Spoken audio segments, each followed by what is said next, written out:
दोस्तों, आप में से बहुत कम लोग इस बात को जानते होंगे कि अमेरिका ने भारत के ऊपर साल 2013 में नेशनल ट्रीटमेंट का केस WTO में जाकर के ठोक दिया था।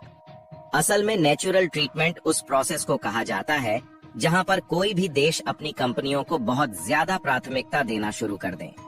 ऐसा ही कुछ एलोकेशंस अमेरिका ने भारत के ऊपर साल 2013 में लगाए थे और अमेरिका का कहना था कि भारत जो भी बड़े बड़े सोलर पैनल्स और प्रोजेक्ट सेटअप कर रहा है और उसमें उनकी जो डोमेस्टिक कंपनी है वहां से सोलर पैनल्स का प्रोजेक्ट बहुत ज्यादा किया जा रहा है, क्योंकि अमेरिका भारत के अंदर भारी मात्रा में सोलर पैनल्स एक्सपोर्ट कर रहा था और इससे कहीं न कहीं अमेरिका को नुकसान हो रहे थे।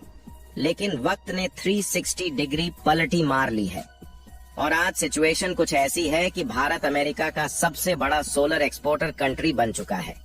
इसके अलावा कई भारतीय कंपनियां हैं जो अमेरिका के अंदर रह करके वहां पर सोलर मैन्युफैक्चरिंग करना शुरू कर चुकी है। और आज इसी कड़ी में जुड़ी हुई एक और बड़ी रिपोर्ट सामने निकल कर आई है, जिसके बारे में इस वीडियो में हम आपको बताने वाले हैं। पूरी डेवलपमेंट क्या है इस वीडियो में समझते हैं।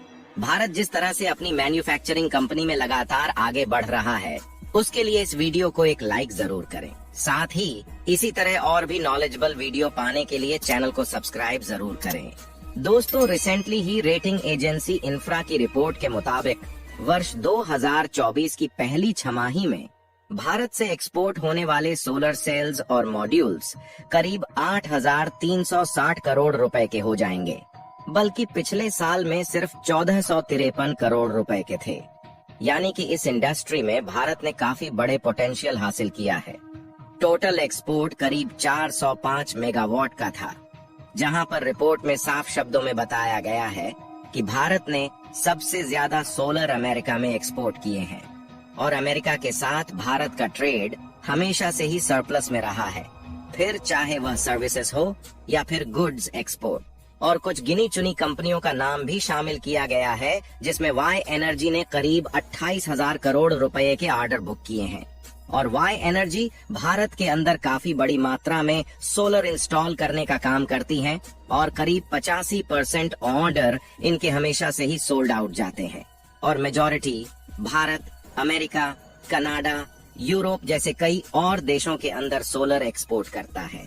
लेकिन ये एक्सपोर्ट सिर्फ यहीं पर नहीं रुकने वाला है, बिकॉज 2024 में टाटा पावर की तरफ से तमिलनाडु में करीब 4.3 गीगावाट के सोलर सेल्स मॉड्यूल के प्लान को लगाने की पूरी तैयारी शुरू की जा चुकी है, और जिससे अंतर्राष्ट्रीय स्तर पर टाटा की तरफ से भी सोलर एक्सपोर्ट किए जाएंगे। इसके अलावा JSW एनर्जी भी भारत के अंदर करीब 1 गीगावाट की प्रोडक्शन कैपेसिटी के साथ में 2025 में अपनी नई कॉरपोरेशन फॉर्म में चालू कर देगी। यानी कि भारत से एक्सपोर्ट के रास्ते बड़े स्तर पर खुलने वाले हैं। लेकिन सोचने वाली बात यह है कि भारत ने कितनी तेजी से खुद को डेवलप किया है कि एक समय अमेरिका भारत के ऊपर केस ठोक रहा था कि भारत अपनी कंपनियों को ज्यादा ट्रीट कर रहा है। वहीं अब अमेरिका भारत से सबसे बड़ा सोलर इंपोर्टर कंट्री बन चुका है।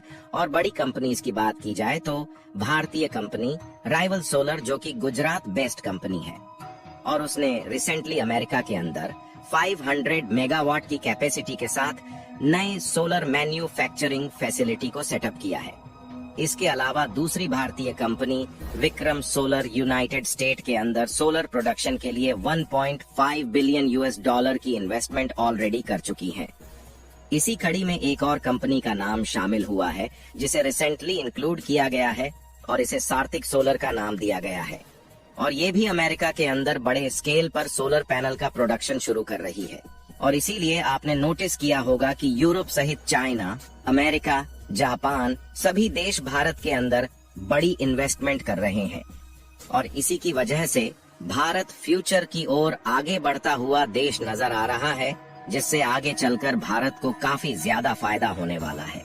दोस्तों, इसके अलावा भी भारत को एक और बहुत बड़ा फायदा होने वाला है, क्योंकि भारतीय नेवी ऑफिसर की डेथ पेनल्टी की अपील को एक्सेप्ट करते हुए अपने लिए भारत से एक और बहुत बड़ा बिजनेस क्रिएट कर लिया है।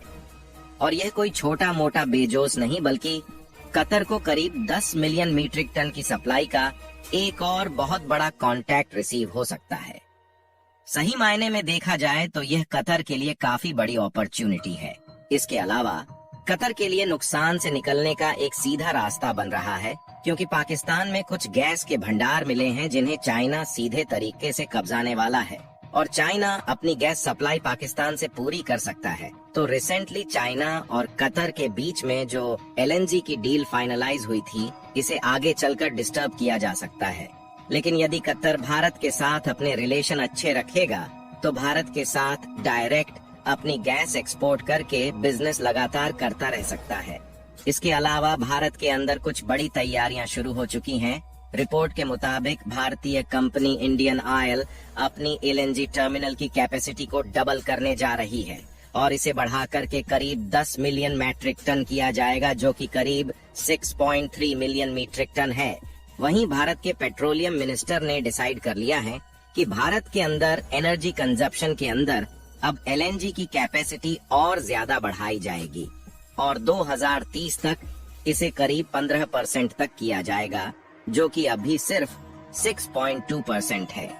इस पर इंडिया ऑयल का कहना है कि नोट टर्मिनल के अंदर कई और कंपनी को भी पार्टिसिपेट करने का मौका देंगे और भारत के अंदर ओवरऑल गैस कंजप्शन बढ़ने वाला है। और इंडियन ऑयल ने इसकी तैयारी कुछ महीनों पहले से ही करनी शुरू कर दी है, जहां पर OIC ने रिसेंटली करीब 14 सालों के लिए 11 बिलियन $US के एग्रीमेंट को फाइनलाइज किया है LNG सप्लाई के लिए। अब इस डील के अंदर कौन से देश पार्टिसिपेट कर रहे हैं या फिर नहीं, इसके बारे में कुछ भी नहीं बोला जा सकता। लेकिन बड़े गैस सप्लायर जैसे कि Australia, Qatar, United state, Malaysia, Russia, Nigeria और इंडोनेशिया जैसे देश शामिल हैं, जिसमें यदि कतर सोचता है कि वह भारत को सप्लाई नहीं करेगा तो भारत के लिए रास्ते नहीं खुले हैं, लेकिन इनका ये सोचना बिल्कुल गलत है। रिसेंटली मोजाम्बिक, वेनेजुएला जैसे देशों के अंदर भारत ने बिलियंस ऑफ डॉलर के प्रोजेक्ट फाइनलाइज करने की प्रक्रियाओं को बहुत तेजी से शुरू कर दिया है। हाँ, ये बात बिल्कुल सही है कि भारत सडनली कतर के ऊपर एक्शन नहीं ले सकता, क्योंकि हम कतर से करीब 40 से लेकर के 50% अपनी LNG की सप्लाई सिर्फ कतर से करते हैं। लेकिन फिर भी भारत लगातार अपनी डील को नए नए देश के साथ फाइनलाइज करने में लगा हुआ है और इससे कतर को काफी बड़ा झटका लगने वाला था। इसीलिए कतर ने 8 नेवी ऑफिसर की सजा को माफ करने का निर्णय लिया है। और हमारे लिए खुशखबरी की बात है कि ऑटो नेवी की जवान जल्द ही भारत लौटने वाले हैं। बाकी आप लोग उनके सही सलामत लौटने की दुआएं कमेंट बॉक्स में करते रहें। इस वीडियो को यहीं पर खत्म करते हैं। इस वीडियो को एक लाइक जरूर करें और अपने दोस्तों तक इस वीडियो को शेयर करें ताकि उन्हें भी जानकारी मिल सके। इसी तरह और भी नॉलेजेबल वीडियो देखने के लिए अपने भरोसेमंद चैनल को सब्सक्राइब करके बेल नोटिफिकेशन को ऑल पर जरूर रखें। वीडियो को अंत तक देखने के लिए धन्यवाद।